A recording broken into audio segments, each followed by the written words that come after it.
Hello friends, എല്ലാ കൂട്ടുകാർക്കും പുതിയൊരു വീഡിയോയിലേക്ക് സ്വാഗതം. അപ്പോൾ നമ്മൾ നാടൻ പശുവിൻ നെയ്യ് നമുക്ക് വീട്ടിൽ തന്നെ ഏറ്റവും സിമ്പിളായ രീതിയിൽ ഉണ്ടാക്കിയെടുക്കാം. ഇന്നത്തെ വീഡിയോ നമ്മൾ നെയ്യ് ഉണ്ടാക്കുന്ന വീഡിയോ ആണ്. അപ്പോൾ എല്ലാവരും ഡെയിലി യൂസിനായിട്ട് പാല് വാങ്ങണവരാവില്ലേ അല്ലേ? അപ്പോൾ ആ പാലൊക്കെ നമ്മൾ കാച്ചി അതിൻ്റെ പാടയൊക്കെ ഒരു പാത്രത്തിൽ സ്റ്റോർ ചെയ്ത് വയ്ക്കാൻ ശ്രമിക്കുക. അതിൽ നിന്നാണ് നമുക്ക് ശുദ്ധമായ നെയ്യ് ഉണ്ടാക്കിയെടുക്കാൻ പറ്റുക. നമ്മൾ പരമ്പരാഗത രീതിയിലൊന്നല്ല, നമ്മൾ ഈസി ആയിട്ടുള്ളൊരു വേയിലാണ് നമ്മളിപ്പോൾ നെയ്യൊക്കെ തയ്യാറാക്കിയെടുക്കുന്നത്. അപ്പോൾ അതിന് നമ്മൾ ഏറ്റവും നല്ല ബെസ്റ്റ് നമ്മൾ കുട്ടികൾക്ക് കൊടുക്കുക. അപ്പോൾ ഞാൻ അതുപോലെ കുറച്ച് ദിവസങ്ങളായി എടുത്തു വെച്ച പാൽപ്പാടയാണിത്.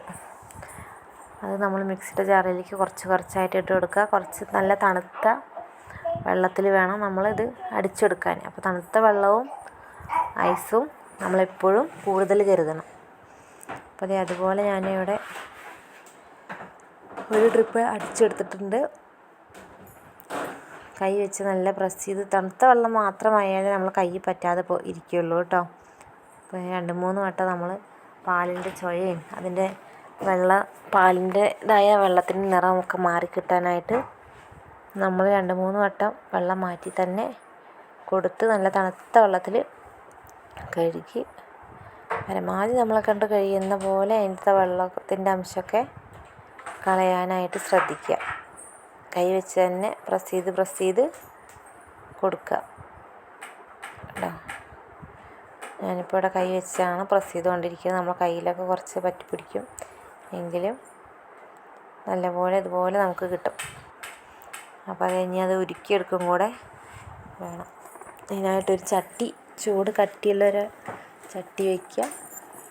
നമ്മൾ അടിച്ചെടുത്ത വെണ്ണ മുഴുവനായിട്ട്, ഇനിയിപ്പോൾ നിങ്ങൾക്ക് മുഴുവനായിട്ട് ഉരുക്കേണ്ട വെച്ചാൽ ഇതുപോലെ വെണ്ണ അടിച്ച് വെച്ച് നിങ്ങൾക്ക് സ്റ്റോർ ചെയ്ത് വെക്കാം ഫ്രിഡ്ജിൽ.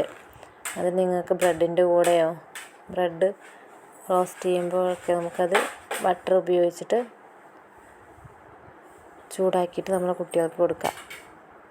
ദോശ ഉണ്ടാക്കും, നെയ്യ് റോസ്റ്റ് വേണമെങ്കിലോ നമ്മൾ ഉരുകാത്ത നെയ്യിന് പകരം നമ്മളെ ഉണ്ടാക്കി വെച്ച വെണ്ണ എടുത്ത് നമുക്ക് കുട്ടികൾക്ക് കൊടുക്കാവുന്നതാണ്. അപ്പോൾ പതിഞ്ഞ് നമ്മൾ ഇളക്കും തോറും പതിഞ്ഞ് വന്നുകൊണ്ടിരിക്കും.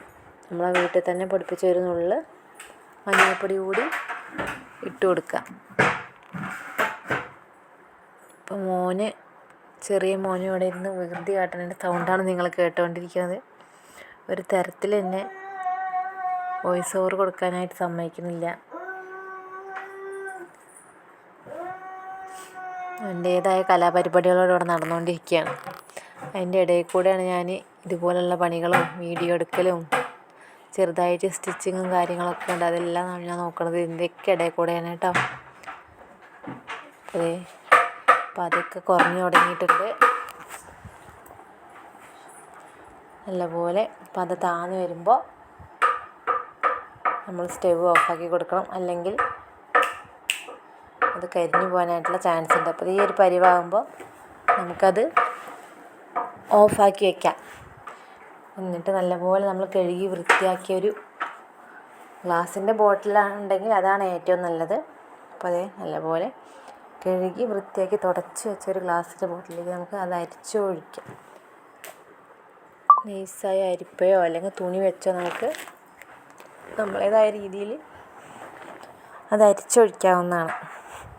അപ്പോൾ ഇത് ഫ്രിഡ്ജിൽ സൂക്ഷിക്കണമെന്നില്ല, ഒരു കേടും കൂടില്ല. നമുക്ക് പുറത്ത് തന്നെ വെച്ച് എത്ര മാസം വേണമെങ്കിലും നമുക്ക് സ്റ്റോർ ചെയ്ത് വെക്കാം കേട്ടോ. നല്ലപോലെ ഞാനിവിടെ അതിൻ്റെ കരടൊന്നും പെടാതെ അരിച്ചെടുത്ത് പാത്രത്തിലേക്ക് ആക്കി വയ്ക്കുന്നുണ്ട്. ചൂടാറിയതിന് ശേഷം അടച്ചു വയ്ക്കുക. ഇതുപോലെ എല്ലാവരും നമ്മുടെ വീട്ടിൽ പാല് വാങ്ങുന്നത് എല്ലാവരും ഒന്ന് ട്രൈ ചെയ്ത് നോക്കണേ. സക്സസ് ആവുകയാണെങ്കിലും അല്ലെങ്കിലും നമ്മളെ മക്കൾക്ക് നല്ല രീതിയിൽ ശുദ്ധമായ നെയ്യ് ഉണ്ടാക്കി കൊടുക്കുക. സപ്പോർട്ട് ചെയ്യാനും കൂടാനും മറക്കരുത്.